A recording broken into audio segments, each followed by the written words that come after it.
2025 থেকে 26 অর্থ বছরে বাজেট নিয়ে চলছে উপদেষ্টা পরিষদের বৈঠক। বিকেলে 3টায় গণমাধ্যমে উপস্থাপন করবেন অর্থ উপদেষ্টা।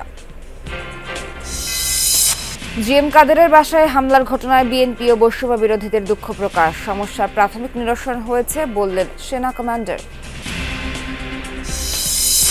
ট্রেনে আগাম টিকিটে তৃতীয় দিনের যাত্রা চলছে। কমলাপুর বাড়ছে যাত্রীদের আনাগোনা। সার্বিক ব্যবস্থাপনায় সন্তুষ্টি। ওরকম তেমন ভোগান্তি নেই, অনেক ভালো লাগছে। বর্তমানে এখন কোনো ভোগান্তি দেখছি না, সম্ভবত টাইমলি গাড়ি ছেড়ে যাবে।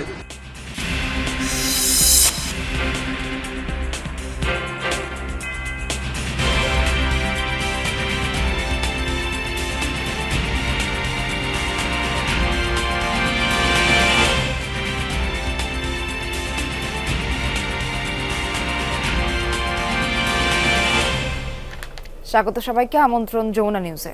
এতক্ষণ শিরোনাম দেখছিলেন, বিস্তারিত খবর জানাবো আমি নাবিলা সোহার। সেনাবাহিনীর অবসরপ্রাপ্ত মেজর সিনহা মোহাম্মদ রাশেদ খান হত্যা মামলায় আসামি ওসি প্রদীপ কুমার দাস ও বাহারছড়া পুলিশ তদন্ত কেন্দ্রের পরিদর্শক লিয়াকত আলীকে মৃত্যুদণ্ড এবং অপর 6 আসামিকে যাবজ্জীবন বহাল রেখেছেন হাইকোর্ট। আসামিদের ডেথ রেফারেন্স ও আসামিদের করা আপিলের বিষয়ে আজ এই রায় দেন হাইকোর্ট। বিচারপতি মোহাম্মদ মোস্তাফিজুর রহমান ও বিচারপতি মোহাম্মদ সগির হোসেনের সমন্বয়ে গঠিত হাইকোর্ট বেঞ্চ রায় ঘোষণা করেন।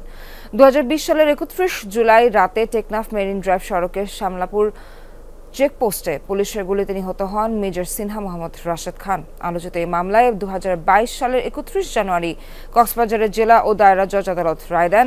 রায়ে টেকনাফ থানা বরখাস্তকৃত ওসি প্রদীপ কুমার দাস ও বাহারছড়া পুলিশ তদন্ত কেন্দ্রের পরিদর্শক লিয়াকত আলীকে মৃত্যুদণ্ড এবং অপর 6 আসামিকে যাবজ্জীবন কারাদণ্ড দেওয়া হয়। এ রায়ের বিরুদ্ধে হাইকোর্টে আপিল করেন আসামিরা। আর দুজনের মৃত্যুদণ্ড অনুমোদন চেয়ে আবেদন করে রাষ্ট্রপক্ষ। এ বিষয়ে সবশেষ আপডেট জানাতে সেখান থেকে যুক্ত হচ্ছেন সহকর্মী রিয়াজ রায়হান। রিয়াজ, রায়ে আদালত কোনো পর্যবেক্ষণ দিয়েছে কিনা, কি জানতে পেরেছেন? সোহার, আসলে সব তথ্যই আপনি জানিয়ে দিয়েছেন, নতুন করে খুব বেশি তথ্য আমার কাছে আর নেই। আর যেটি বলছেন পর্যবেক্ষণ দেয়নি, কিন্তু সেটি আদালত মুস্তাফিজুর রহমান এবং বিচারপতি মুস্তাফিজুর রহমান এবং বিচারপতি সগির হোসেনের আদালত আজকে এই রায়টি প্রদান করেছেন। অর্থাৎ আজকে যেই রায়টি ছিল সেটি 10:50 কোর্ট বসেছেন এবং রায়টি শুরু করেছেন। বলতে গেলে 2 থেকে 3 মিনিটের মধ্যে এই রায়টি সম্পন্ন হচ্ছে। অর্থাৎ একেবারেই সংক্ষিপ্ত যে রায়, সেই রায়টি করেছেন। যেমন যেই রায়টি দেওয়া হয়েছিল কক্সবাজার জেলা দায়রা জজ আদালত থেকে দেওয়া হয়েছিল 2020 সালের 31 জানুয়ারি, সেই রায়টি মূলত বহাল রেখেছেন উচ্চ আদালত এবং হাইকোর্ট। আর এখানে যেহেতু দুটি বিষয় ছিল, একটি হচ্ছে ডেথ রেফারেন্স অর্থাৎ মৃত্যুদণ্ড, যে দুজন আসামি যে মৃত্যুদণ্ড অনুমোদন, এবং আরেকটি হচ্ছে জেল আপিল। এই দুটি আপিলকেই তারা গ্রহণ করেছেন এবং বিচারক শুরুতেই বলেছেন এই দুটিকেই গ্রহণ করা হয়েছে এবং তাদের যে সাজা ছিল সেই সাজাটি বহাল রাখা হয়েছে। এই বলেই তিনি মূলত সংক্ষিপ্তভাবে এই বিচার কাজ শেষ করেছেন। আমরা অপেক্ষা করছি কিছুক্ষণ পরেই মেজর সিনহা রাশেদ, যিনি নিহত হয়েছিলেন গুলিতে, তার বোন আছেন যিনি এই মামলার বাদী, পাশাপাশি তার স্বজনরা আছেন এবং আইনজীবীরা রয়েছেন, রাষ্ট্রপক্ষ রয়েছেন, অ্যাটর্নি জেনারেল এই মামলার অন্যতম একটি পক্ষ, তিনি কথা বলবেন। তাদের কথায় মূলত আসলে আরও বিস্তারিত জানা যাবে যে আদালত কোনো পর্যবেক্ষণ দিয়েছেন কিনা, বা তিনি যখন পূর্ণাঙ্গ রায় পাওয়া যাবে মূলত সেখানে পর্যবেক্ষণের বিষয়টি জানা যাবে। সোহার। রিয়াজ, অসংখ্য ধন্যবাদ আপনাকে।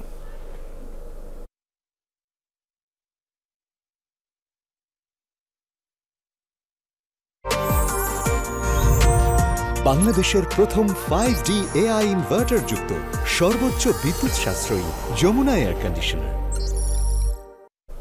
প্রধান উপদেষ্টা ডক্টর মোহাম্মদ ইউনূসের সভাপতিত্বে উপদেষ্টা পরিষদের বিশেষ সভায় পর্যালোচনা করা হচ্ছে 2025 থেকে 26 অর্থ বছরের বাজেট প্রস্তাবনা। বিকেলে এটি গণমাধ্যমে উপস্থাপন করবেন অর্থ উপদেষ্টা ডক্টর সালেউদ্দিন আহমেদ। সম্ভাব্য আকার 7,89,999 কোটি টাকা। এটি চলতি অর্থ বছরের ঘোষিত বাজেটের চেয়ে 7,000 কোটি টাকা কম হলেও সংশোধিত বাজেটের তুলনায় 46,000 কোটি টাকা বেশি। উন্নয়ন ব্যয় অর্থাৎ এডিপি চূড়ান্ত হয়েছে 2,30,000 কোটি টাকা, যা চলতি অর্থ বছরের চেয়ে কম। এনবিআরকে 5,18,000 কোটি টাকার রাজস্ব আহরণের লক্ষ্যমাত্রা দিচ্ছেন ডক্টর সালেউদ্দিন আহমেদ। এনবিআর ও কর বহির্ভূত রাজস্ব আহরণের লক্ষ্য ধরা হচ্ছে 46,000 কোটি টাকা। 2025 থেকে 26 অর্থ বছরের বাজেট ঘাটতি ধরা হচ্ছে 2,26,000 কোটি টাকা।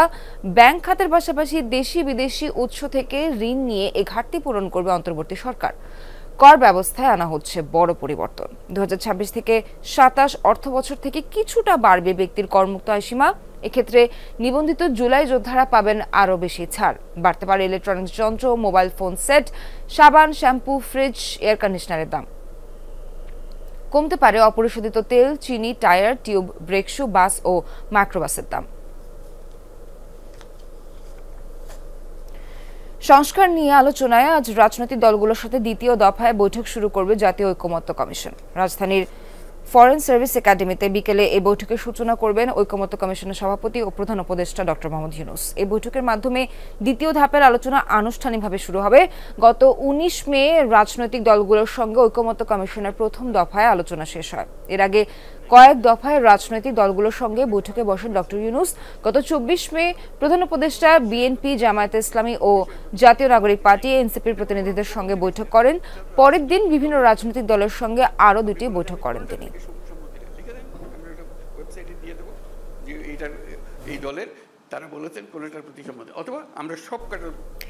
জাতীয় পার্টির চেয়ারম্যানের বাসায় হামলার ঘটনাটি অনাকাঙ্ক্ষিত। এর জন্য দুঃখ প্রকাশ করেছেন রংপুরের বৈষম্য বিরোধী ছাত্র আন্দোলন ও বিএনপির নেতাকর্মীরা। রোববার রাতে রংপুর সেনানিবাসের কমান্ডারের সাথে এক বৈঠকে এমনটা জানান তারা। এদিকে ঘটনায় কোতোয়ালি থানায় দায়ের হওয়া পাল্টাপাল্টি এজাহারকে মামলায় রূপান্তর করা হয়েছে।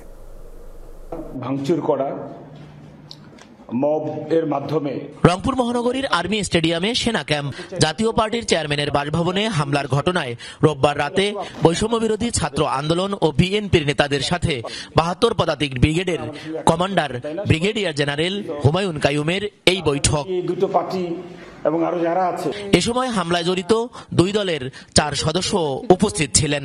জাতীয় পার্টির চেয়ারম্যানের বাড়িতে হামলার ঘটনাকে অনাকাঙ্ক্ষিত দাবি করে দুঃখ প্রকাশ করেন তারা।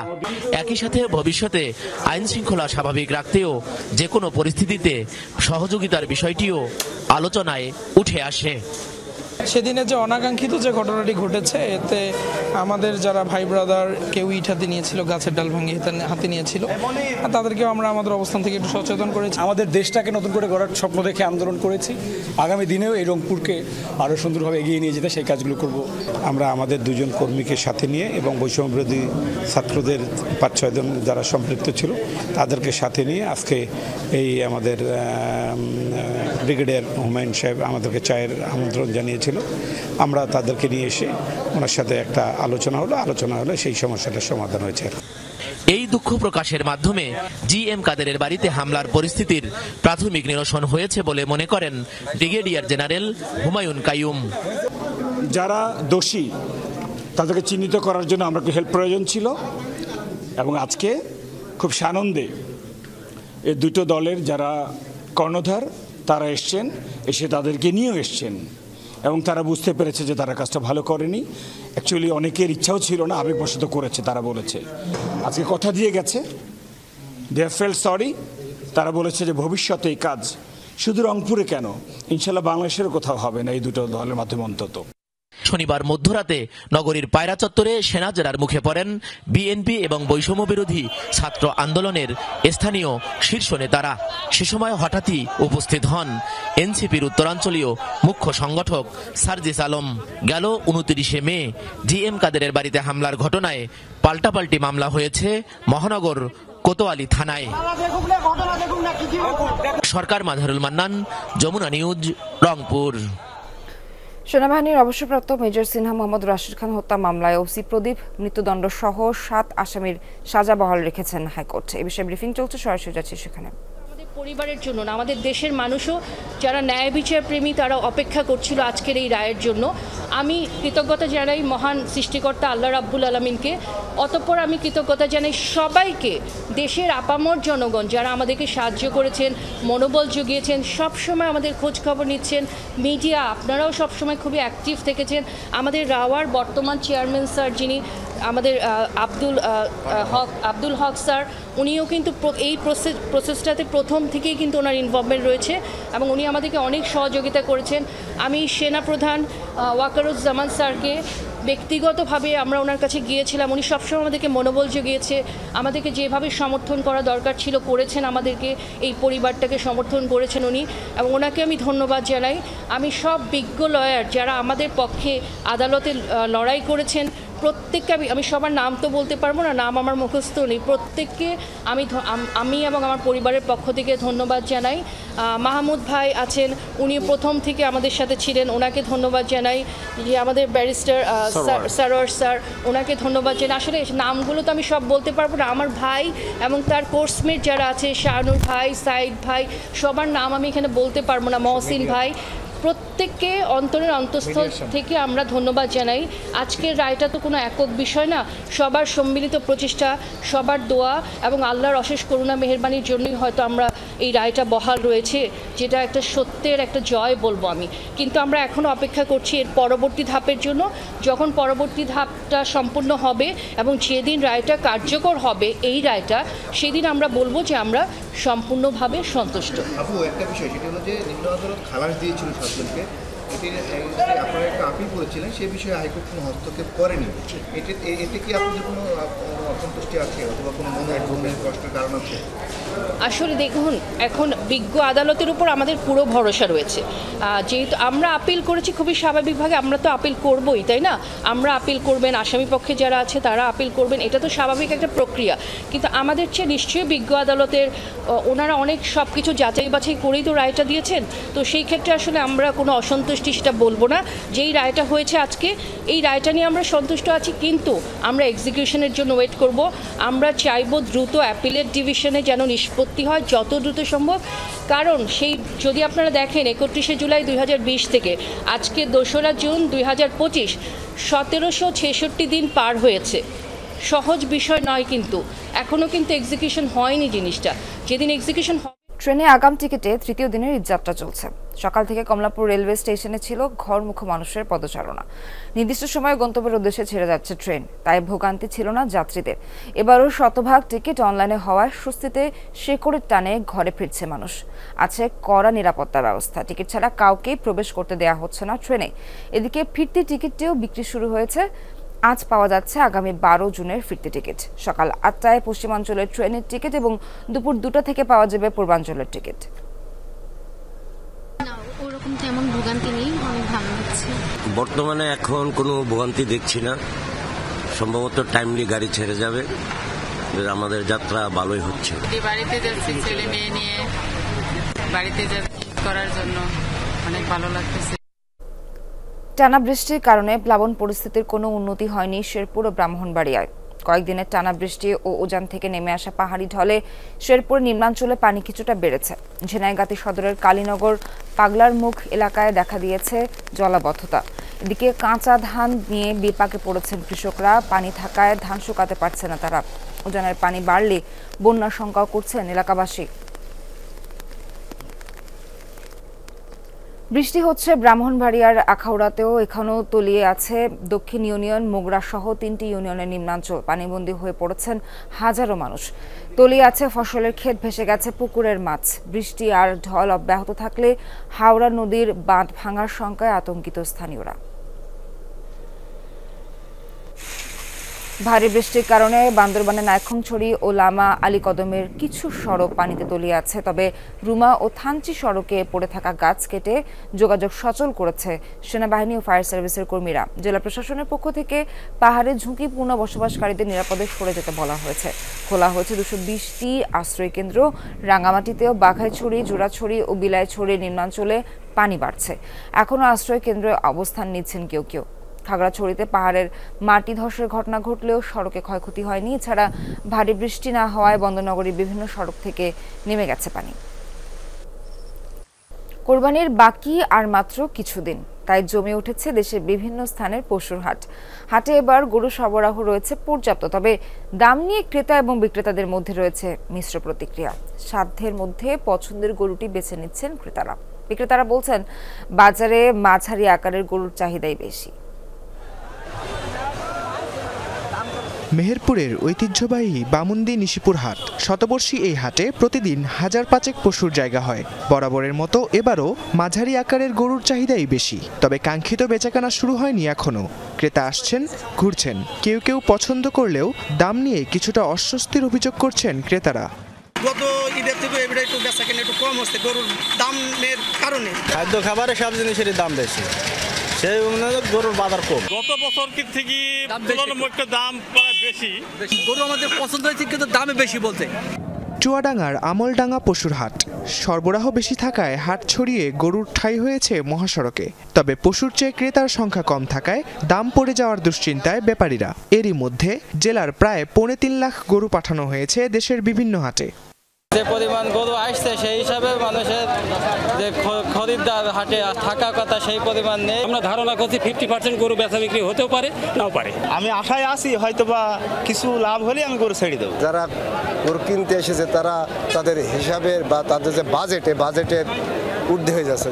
নাটোরে জমে উঠেছে মৌখারা, তেবাড়িয়া, সিংড়া সহ ছোট বড় 26টি পশুর হাট। এসব হাটে দাম নিয়ে রয়েছে মিশ্র প্রতিক্রিয়া।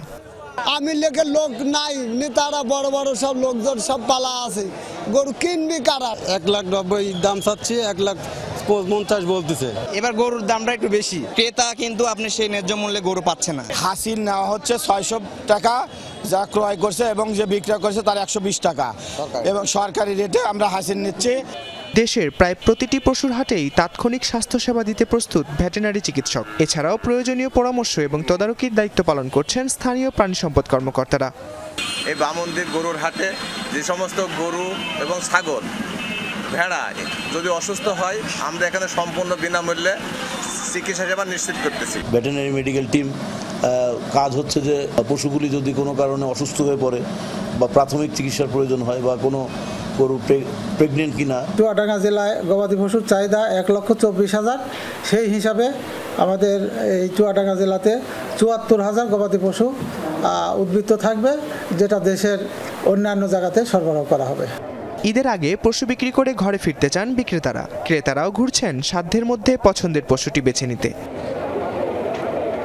রাকিব সরকার, যমুনা নিউজ। রাশিয়ায় নজিরবিহীন ড্রোন হামলার দিনই ইউক্রেনের সাথে শান্তি আলোচনায় তুরস্কে পৌঁছেছে রুশ প্রতিনিধি দল। রোববার স্থানীয় সময় সন্ধ্যায় রাশিয়ার প্রভাবশালী রাজনীতিবিদ ভ্লাদিমির মেলিনস্কির নেতৃত্বে ইস্তাম্বুল পৌঁছায় তারা। কিয়েভের হামলার জেরে মস্কোর সাথে শান্তি আলোচনায় দ্বিতীয় রাউন্ড নিয়ে তৈরি হয় অনিশ্চয়তা। তবে সোমবারের বৈঠকে ইউক্রেনের প্রতিরক্ষা মন্ত্রী উপস্থিত থাকবেন বলে নিশ্চিত করেন দেশটির প্রেসিডেন্ট ভলোদিমির জেলেনস্কি। তবে বিশ্লেষকদের ধারণা, রাশিয়া ইউক্রেনের বড় ধরনের অভিযানের প্রভাব পড়বে শান্তি আলোচনায়, ফলে এর সুফল নিয়েও রয়েছে সংশয়। নাইজেরিয়ায় স্মরণকালের ভয়াবহতম বন্যায় প্রাণহানি 200 ছাড়িয়েছে। প্রবল বন্যায় দেশের উত্তর মধ্যাঞ্চলীয় নাইজার রাজ্যে এখনও নিখোঁজ 500 মানুষ। বাসিন্দাদের জীবিত উদ্ধারের সম্ভাবনা আর নেই বলে জানিয়েছে উদ্ধারকর্মীরা। কমিয়ে আনা হয়েছে উদ্ধার তৎপরতার পরিধি। শঙ্কা দেখা দিয়েছে পানিবাহিত রোগ ছড়ানোর। যত দ্রুত সম্ভব মরদেহগুলো সৎকারে স্থানীয়দের পাশাপাশি কাজ করে চলেছে জরুরি বিভাগের সদস্যরা। গেল বুধ ও বৃহস্পতিবার ভারী বৃষ্টিতে অঞ্চলটিতে সৃষ্টি হয় আকস্মিক বন্যার। এতে কাদা মাটিতে আটকে পড়ে মারা যায় এসব বাসিন্দারা।